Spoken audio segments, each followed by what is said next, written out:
మరి దీని వెనకాల ఆంతర్యం ఏంటి? నరుని కష్టమును బట్టి ఐశ్వర్యవంతుడు కాదు, యెహోవా ఆశీర్వాదము ఐశ్వర్యం ఇచ్చును. ఈ మాట ఎంతమంది నమ్మగలుగుతారు?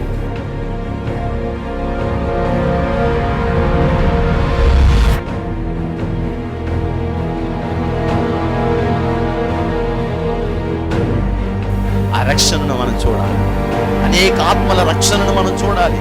దేవుని యొక్క మందిరంలో దేవుడు చేసే అద్భుత కార్యాలన్నిటినీ మన కన్నులారా మనం చూడాలి. నేడు ఈ ఇంటికి రక్షణ వచ్చింది. ఎప్పుడో మన దోషములను మనం విడిచిపెట్టుకున్నాం.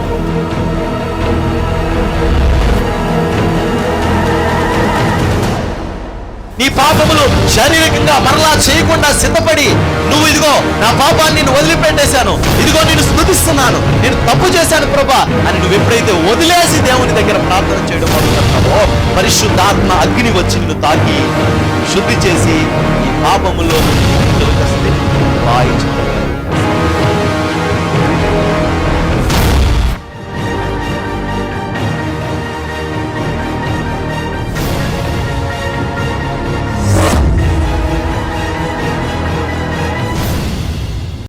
ప్రార్థన అంత అయిపోయిన తర్వాత మీరు మాటికి నా పేరు ఎందుకు చెప్తారు పాస్టర్ గారు అంటే, నువ్వు నిన్ను దేవుడు ఎంతగా హెచ్చించాడు, ఎంతగా ఆశీర్వదించాడు అంటే కదా అంటే, ఏమో ఆశీర్వదించాడు, మన డాక్రా తీసుకుని ఇచ్చాను, మళ్ళీ డాక్టర్ అవ్వాలంటే 2 సంవత్సరాలు అవ్వాలి. ఓ మీరు అత్మానం చేతులు ఎత్తించేసి నన్ను ఇబ్బంది పెట్టేస్తున్నారు మీరు.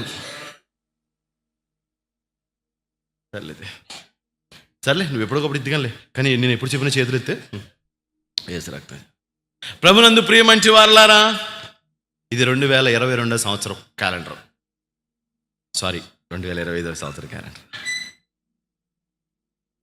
దేవునికి ఎవరైతే అద్భుతమైన అభిషేకంతో నింపబడ్డారో ఈ అభిషేకం వారి సొంతం.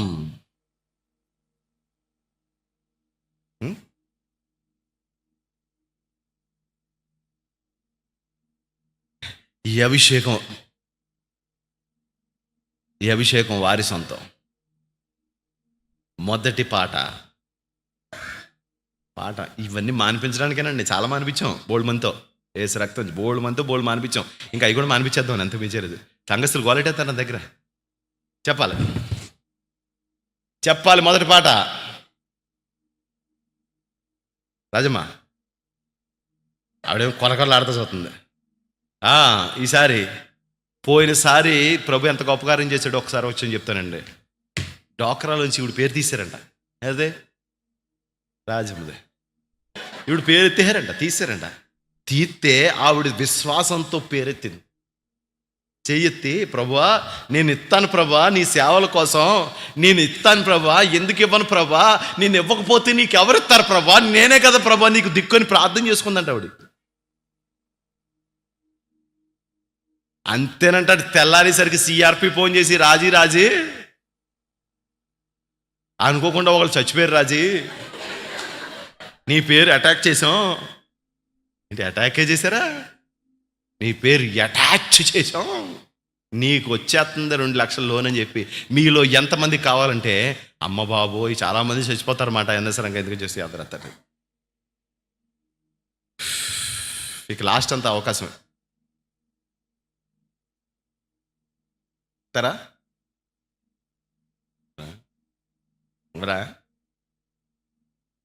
అసలు నేనంటాను, మనకి గొడవ ఎందుకు కానీ రాజవంశపు యాజకత్వంలోకి వెళ్ళిపోదాం.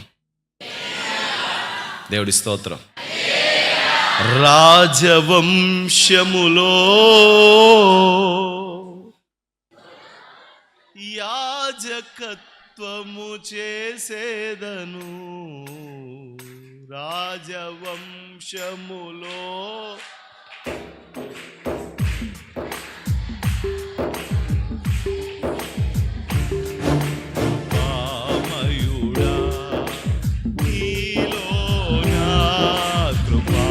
ప్రజలకు దేవుడు గొప్ప మనసిస్తాడు. దేవుడికి మహిమ కలుగునుగా. దేవుడికి స్తోత్రం. హల్లెలూయా, హల్లెలూయా.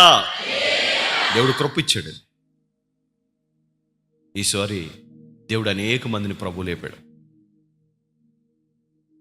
అనేక ప్రాంతాల్లోని ప్రజల్ని ప్రభు కోసం లేపాడు. ప్రభు వాళ్ళ కోసం ఆ పరిచర్య కొరకు లేపాడు. క్రమ ప్రకారం ఏమేమి అవసరతలు ఉందో ఆకాశ వాకిళ్ళు ప్రభు విప్పుతూ వచ్చాడు. దేవుడికి స్తోత్రం. హల్లెలూయా. వంటశాలలో కూరగాయలు అయిపోలేదు, బియ్యం అయిపోలేదు, నూనె అయిపోలేదు. దేవుడు ఆరు పూట్ల కావలసిన సర్వ సమృద్ధిని మునుపటి సంవత్సరాల కంటే అధికమైనవి మనం చేశాం, కానీ ఏ లోటు ప్రభు రాకుండా ప్రభు కృప చూపించాడు. దేవుడికి మహిమ కలుగును గాక. దేవుడిచ్చాడు. దేవుడు యాజకుడు మారడంతోనే యాజక ధర్మము సహా మారును కదా. ఇంతకుముందు యాజకత్వంలో అడిగేదైతే ఇప్పటి యాజకత్వంలో ఇచ్చే యాజకత్వం దేవుడు మీకు అనుగ్రహించబోతా ఉన్నాడు. అవునండి, నిజంగా అలాంటి కృప ఉంటుందండి. అలాంటి కృప ఉంటుందండి. నిశ్చయంగా ఉంటుంది, నిశ్చయంగా ఉంటుంది కృప. నువ్వు దేవుని శక్తిని అనుభవించాలి.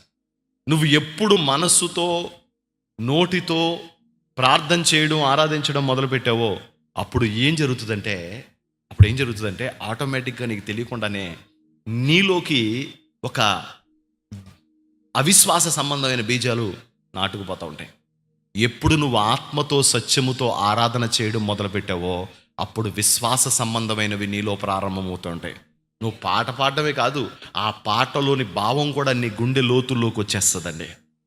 ఆ పాట నన్ను ఆదరించిందండి, ఆ పాట నన్ను బలపరిచిందండి. అవిశ్వాసి అయిన వాడు పాట విని ఆ పాటను ఏమనుకుంటాడు తెలుసా? ఇవన్నీ జరుగుతాయా అనుకుంటాడు. కానీ విశ్వాసి అయిన వాడు ఏమనుకుంటాడు తెలుసా? ఈ పాటలో ఉన్న పదాలు నా జీవితంలో జరుగుతాయి. అవిశ్వాసి అయిన వాడు ఏమనుకుంటాడు తెలుసా? ఈ వాక్యం వినిన తర్వాత ఏమనుకుంటాడంటే ఎందుకు ఇలా జరుగుద్ది అని అనుకుంటాడు. కానీ విశ్వాసి అయిన వాడు ఏమనుకుంటాడు తెలుసా? ఈ వాక్యాన్ని నేను విన్నట్టుగా వింటే జరిగేది మాత్రం తప్పనిసరిగా జరిగింది, ఎలా చెప్పానో అలాగా జరుగుతుంది. యాజక ధర్మం మారింది. నీ మనస్తత్వం మారాలి. ఇప్పుడు ఏం మారాలి? ఇప్పుడు యేసు ప్రభు ఏమన్నాడంటే లిటికేషన్ పెట్టాడు. మిమ్మల్ని అందరిని ఆయన ఏమన్నాడు? నన్ను వదిలేండి. మిమ్మల్ని ఏమన్నాడు? రాజులైన ఆయన సొత్తైన జనాంగం అన్నాడా? అంటే ఇప్పుడు మీరందరూ ఏమయ్యారు? యాజకులు అయిపోయారు. యాజకుల్ని దేవుడు ఏ గుంపులోకి తీసుకొచ్చాడు? ఇప్పుడు ఇచ్చే గుంపులోకి తీసుకొచ్చాడు. మీరందరూ ఏమవ్వాలనుకుంటున్నారు? విత్తేవాడికి విత్తనాలు ఇస్తాడట. విత్తనాడికి ఎందుకు ఇస్తాడు? ఇప్పుడు మీరు రాజులైన యాజక సమూహంగా దేవుడు మిమ్మల్ని మార్చునుగాక. అంటే ఇప్పుడు మీరు మొదట ఏం చేయాలి? విత్తాలి. యేసు రక్తమే చేయం. ఏం చేయాలి? విత్తాలి. ఇప్పుడు మీరు అడుగుతారు, మరి పాస్టర్ గారు మీరు కూడా అప్పుడప్పుడు చెప్తూ ఉంటారు కదండి. అంటే నేను చెప్పేది వేరు, నువ్వు చెప్పేది వేరు ఏంటి, కాలం ఏంటి? నేను చెప్పేది ఏంటంటే ఎవరి మనస్సులు తెరవబడ్డాయో వాళ్ళే చేస్తారు. నేను చెప్పిన మాటకే అందరూ ఎందుకు చేస్తారు? మీకు అర్థమైందా? నేను చెప్పిన మాటకే అందరూ చేయరు. నేను చెప్పిన మాట ఎవరికైతే హృదయాన్ని సంధించిందో వాళ్ళు మాత్రమే దీంట్లోకి వస్తారు. నేను చెప్పిన మాట హృదయానికి తాకలేదనుకోండి, వాళ్ళు ఏం చేయరు. కానీ బయట జరిగేది అలా జరగదు. నువ్వు చేస్తావా అని అయిపోయి తెలకొస్తుంది. ఇక్కడ హృదయానికి ఎంతమందిని అయితే తాకిందో, ఇక్కడ ఈ విషయం ఎలా ఉంటుందంటే నాకు విశేషంగా అనిపిస్తూ ఉంటుంది. అదేంటి తెలుసా? లేని వాళ్ళు అనయ్య ఎప్పుడు ఉండే కష్టాలే, ఎప్పుడు ఉండే ఇబ్బందులే, ఎప్పుడు ఉండే శోధనలే. ఇది ప్రభు కొరకు వాడండి. అమ్మ వద్దు, మీరు ఇప్పటికే ఇబ్బందులు ఉన్నారు అన్నయ్య, మేము దేవుని కోసం ఈ పని చేస్తున్నాం. ఏంట్రా? ఈ సామర్థ్యం కలిగిన వాడు, శక్తి కలిగిన వాడు గుప్పిలు మూసుకున్నాడు. ఈ సామర్థ్యం లేనివాడు గుప్పిలు తెరిచాడేంటి? ప్రభా ఏంటి ప్రభా ఇది తీసుకున్నా? ప్రభా అన్నాడు, వాడిని పుచ్చుకో,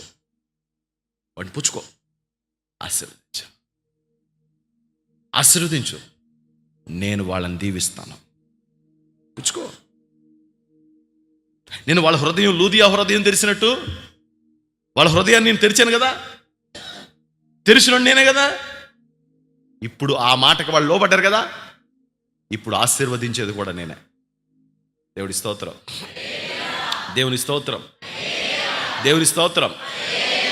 మీ మీదకి రానివ్వను. వాటిని ఎటు రానివ్వను.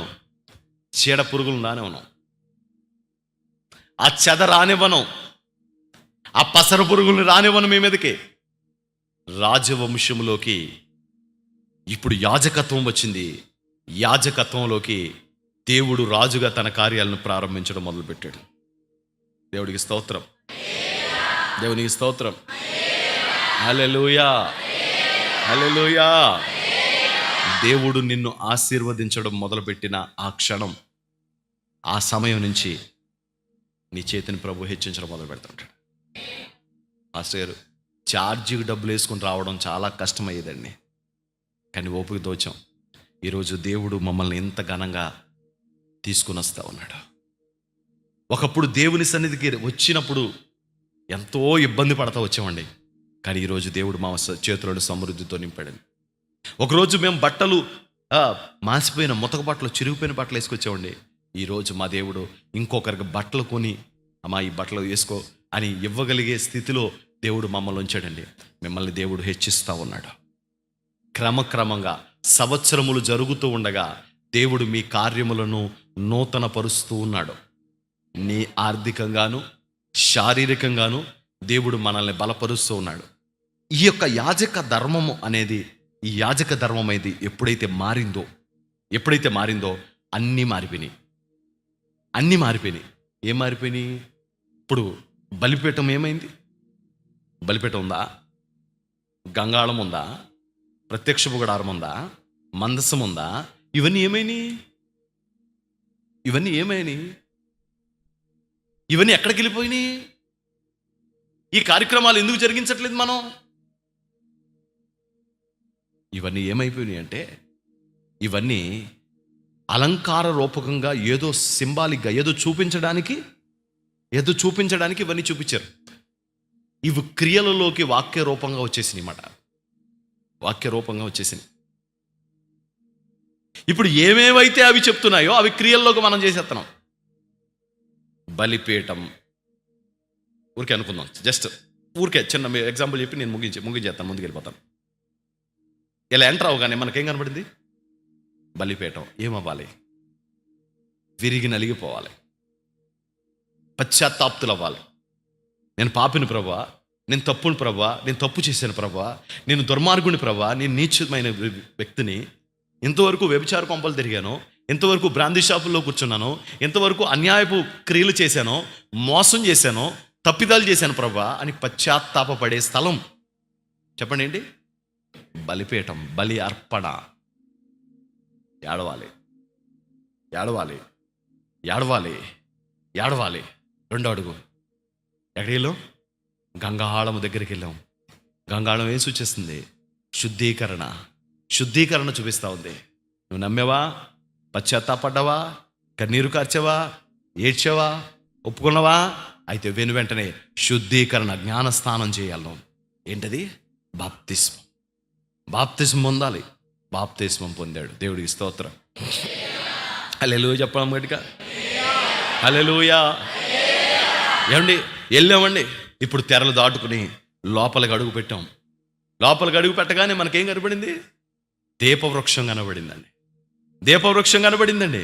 ఈరోజు వాక్యము నీ హృదయములోకి రావాలి. నువ్వు క్రీస్తు కొరకు వెలగాలి. వాక్యం నీ హృదయంలోకి రావాలి, నువ్వు క్రీస్తు కొరకు వెలగాలి. దేవుడికి మహిమ కలుగునుగాక. వాక్యము నీ లోపలికి రావాలి, నువ్వు క్రీస్తు వలె వెలగాలి. నీ హృదయం విశాలపరచబడును గాక, నీ హృదయం పెద్దదిగా మార్చబడును గాక, నువ్వు కృపను పొందుకొందువు గాక, నువ్వు దీవించబడుదువు గాక, నువ్వు ఆశీర్వదించబడుదువు గాక. వెలగాలి. చీకటి ప్రజలు చీకటి క్రియలు చేసినట్టుగా నీ క్రియలు ఉండకూడదు.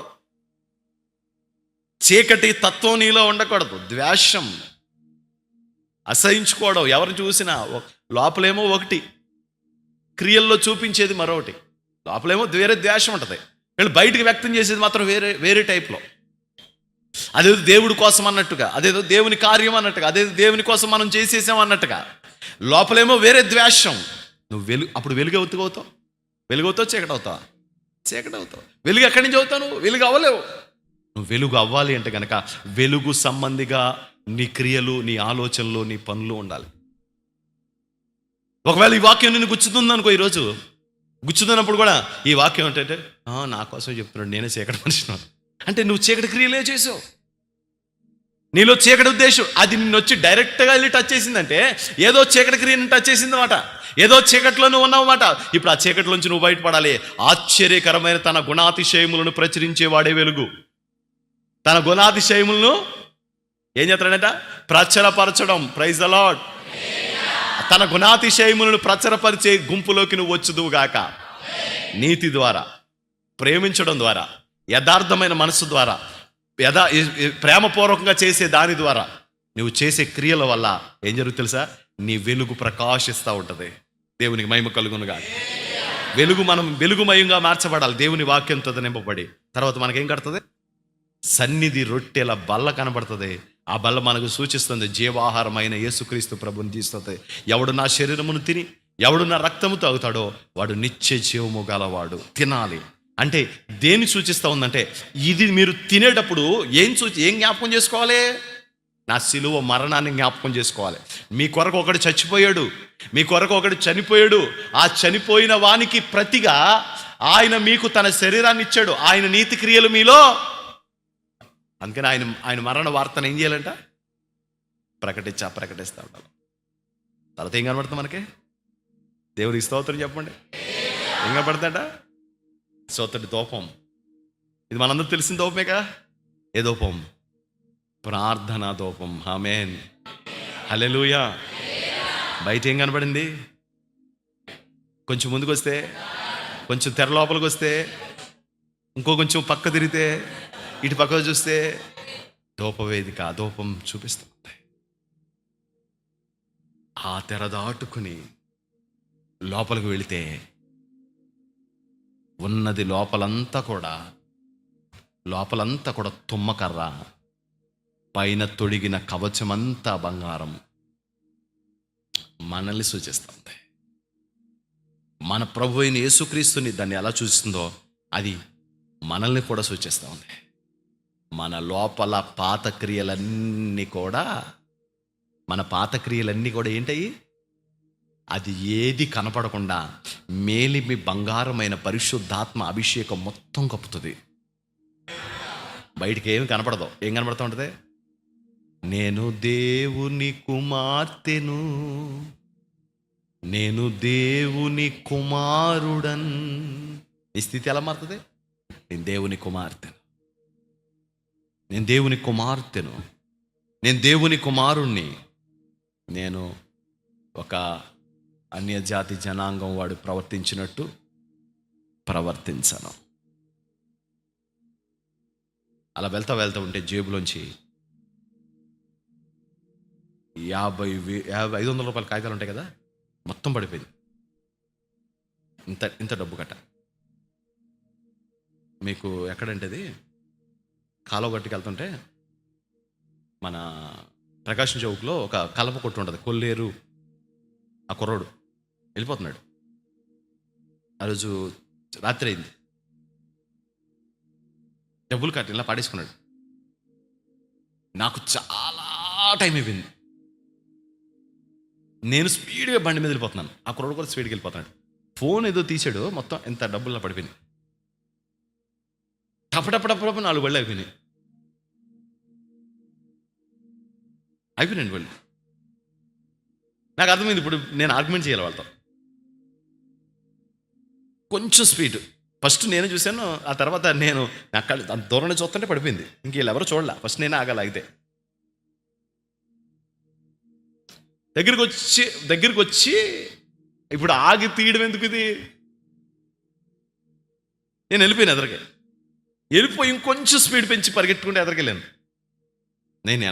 నేను ఆ డౌట్ వచ్చి అలా వెనక్కి తిరిగేటప్పటికే కొన్ని బళ్ళు టకటక ఆగుతున్నాయి. వెళ్ళిన తర్వాత అది గబబాతం దగ్గరికి వెళ్ళి, బ్రదరు మీరు ఫోన్ తెస్తుంటే డబ్బులు పడిపోయినాయి, వెనకాల ఉన్నాయి, ఒకసారి అక్కడ ఆగారు మనుషులు, ఒకసారి వెళ్ళండి. అయ్యి బాబు అని చెప్పేసి మళ్ళీ వెనక్కి తిరిగాడు. పడిపోయింది, నువ్వు చూసావుగా. ఆవిడ గొలుసు పడిపోయింది, నువ్వు చూసావుగా. ఆవిడ దుద్దులు పడిపోయింది, నువ్వు చూసావుగా. జేబులు ఎందుకు పెట్టుకున్నావు?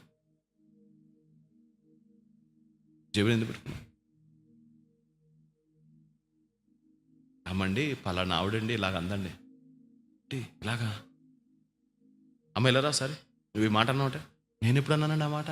నేను అసలు ఆ మాట ఏం లేదండి, అసలు ఆ మాటకి నాకు ఎటువంటి సంబంధం లేదని మాట మార్చేసా. నీ వెలుగు ప్రకాశిస్తుందా? నీ వెలుగు ప్రకాశిస్తుందా? నీది కాంది నువ్వు ముట్టుకోవడానికి వీల్లేదు. నువ్వు అనని మాట, నీకు అవసరం లేని మాట మాట్లాడడానికి వీల్లేదు. అన్యాయంగా అబద్ధ సాక్ష్యం పలకడానికి వీల్లేదు. మోసం చేయడానికి వీల్లేదు. లోక సంబంధమైన కార్యాల్లోకి నువ్వు వెళ్ళడానికి వీల్లేదు. నిన్ను చూసేవాళ్ళు దేవుని యొక్క మహిమను కనులారా చూస్తూ ఉంటారు. నీ వెలుగు ప్రకాశిస్తూ ఉంటుంది. నీ నోటి మాట మృదువైన నీ నోటి మాట అనేకుల్ని ప్రభు దగ్గరికి నడిపించును గాక. దేవునికి స్తోత్రం. నువ్వు మాట్లాడే తీరు ఎలా ఉంది? నువ్వేం మాట్లాడుతున్నావు? నీ భాష ఎలా ఉంది?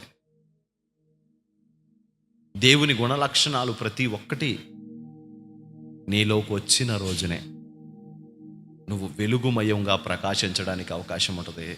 అంతేకాదు నీ లోపల ఉన్నవన్నీ కూడా మేలిమి బంగారంతో ఏం చేయబడి కవర్ చేసేవాడు. దానిపైన కరుణాపీఠం అంట, దేవుని సన్నిధి దిగి వచ్చే స్థలం, దేవుని సన్నిధి దిగొచ్చే సమయం. ఆయన వెళ్ళి వెండి బంగారాలు మా దగ్గర లేవు, నజరేయుడైన యేసు నామం మాత్రం మా దగ్గర ఉంది అని చెయ్యందించారంట. దేవుని సన్నిధి దిగొచ్చేసిందంట. దేవుడికి మహిమ కలుగును గాక. సన్నిధి ఎప్పుడు మనతో ఉంటుంది. కరుణాపీఠము మనలోనే, నిబంధన మందస్సము మనలో ఉంది. ఏమండి, సముఖపు రొట్టెల బల్ల మనలోనే ఉంది. ధూప వేదిక మనలోనే ఉంది. ఏమండి, దీప వృక్షము మనలోనే ఉంది. గంగాళమును మనం అనుసరించాం, గంగాళము మనలోనే ఉంది. ఆఖరిగా బలిపీఠము కూడా మనలోనే ఉంది. ఇవన్నీ మనలోకి వచ్చేసినాయి. యాజకుడు మారాడో యాజక ధర్మము మారింది. ఇవన్నీ మన లోపలికి వచ్చినాయి. ఇప్పుడు మనమే ఏం చూపించాలి? బలిపీఠాన్ని చూపించాలి. మనమేం చూపించాలి? గట్టిగా చెప్తాం. మనమేం చూపించాలి? గంగాళాన్ని ఎవరు చూపించాలి? ఏమండి, సముఖపు రొట్టెల బల్లని ఎవరు చూపించాలి? దీపవృక్షాన్ని ఎవరు చూపించాలి? ఏమండి, సువర్ణ దోపార్తిని ఎవరు చూపించాలి? దేవుని నిబంధన మందసాన్ని ఎవరు చూపించాలి? కరుణాపీఠాన్ని ఎవరు చూపించాలి? ఇవన్నీ ఇక నీలోకి రాబోతా ఉన్నాయి. ఇవన్నీ ఇక నీలోనే పనిచేస్తా ఉన్నాయి. ఒక రకంగా చెప్తే కనుక నడుస్తున్న ప్రత్యక్షపు గుడారానివి నువ్వు నడుస్తున్నావు. ఒకప్పుడు ప్రత్యక్షపు గుడారం ఎలాగైతే అక్కడ ఇక్కడ సంచరించిందో, ఇప్పుడు ఆ ప్రత్యక్షపు గుడారముగా నువ్వే ఉన్నావు. ఇందులో దేవుడు నివాసము చేస్తున్నాడు. పాత నిబంధన ప్రత్యక్షపు గుడారము ఎలాగైతే తన ఉనికిని, తన క్రియలను చాటి చెప్పిందో, దేవుని నిబంధన మందసాన్ని కలిగిన ప్రత్యక్షపు గుడారమైన నువ్వు కూడా అనేకుల మధ్యలో నీ యొక్క ఉనికిని కనుపరుచుదువుగాక. నీ యొక్క శక్తి, దేవుని శక్తి నీలో ఉండడం ప్రజలు అనేకులు చూచుదురుగాక. మాటలలో, క్రియలలో, చూపులలో, ఆలోచనలో దేవుని శక్తి నీలో బయలుపరుచుట విషయంలో దేవుని యొక్క శక్తి నీలో ఉంది అని నువ్వు రుజువు చేయుదువుగాక. యాజకత్వం మారిన తర్వాత, యాజకుడు మారిన తర్వాత యాజకత్వం ఎలా మారిందో అలాగే మనం అందరం మారి ఈరోజు దేవుని శక్తిని అనుభవించుదుముగాక. నువ్వు వెళ్ళవా? వెళ్ళేనయ్యా. రైల్వే స్టేషన్లో ఉన్నావా? దేవుని సన్నిధి అక్కడ ఉంటుంది. నువ్వు వెళ్ళావా? బస్ స్టాండ్లో ఉన్నావా? అక్కడ దేవుని సన్నిధి ఉంటుంది. నువ్వు వెళ్ళావా? ఆ ఇంట్లో కూర్చున్నావా? అక్కడ దేవుని సన్నిధి ఉంటుంది. నువ్వు వెళ్ళావా? దేవాలయములో, దేవుని మందిరంలో కూర్చున్నావా? అక్కడ దేవుని సన్నిధి ఉంటుంది. దేవుడికి మహిమ కలుగునుగాక. ఇంతమంది దేవుని మందసాన్ని కలిగిన వాళ్ళము అగ్ని జ్వాలల వలె రగలాలి కదా. ఇంతమంది దేవుని బలిపీఠాలు కలిగిన వాళ్ళము దేవుని ప్రజ్వలిల్లే మంటలుగా మండాలి కదా. ఇంతమంది గంగాళాలు కలిగిన వాళ్ళం అనేక మందికి బాప్తీసాల అనుభవంలోకి మనం తీసుకురావాలి కదా. ఇంత చక్కటి దోపార్త కలిగిన వాళ్ళం అనేక మందిని దేవుని దగ్గరకు తీసుకురావడానికి మనం దూపం వెయ్యాలి కదా. మమ్మల్ని ముట్టినందుకు వందనాలు, మమ్మల్ని అభిషేకించినందుకు వందనాలు. మీ కృపతో మమ్మల్ని నింపి బలపరిచి నడిపించండి. కూడి వచ్చిన బిడ్డలందరికీ కృప దయచేయండి. కూడి వచ్చిన బిడ్డలందరి మీద నీ సన్నిధి ఉంచండి. కృప చూపించి మహిమ పొందమని దేవా, కూడి వచ్చిన ప్రతి బిడ్డ ఈ మధ్యాహ్నం కృప పొందాలయ్యా.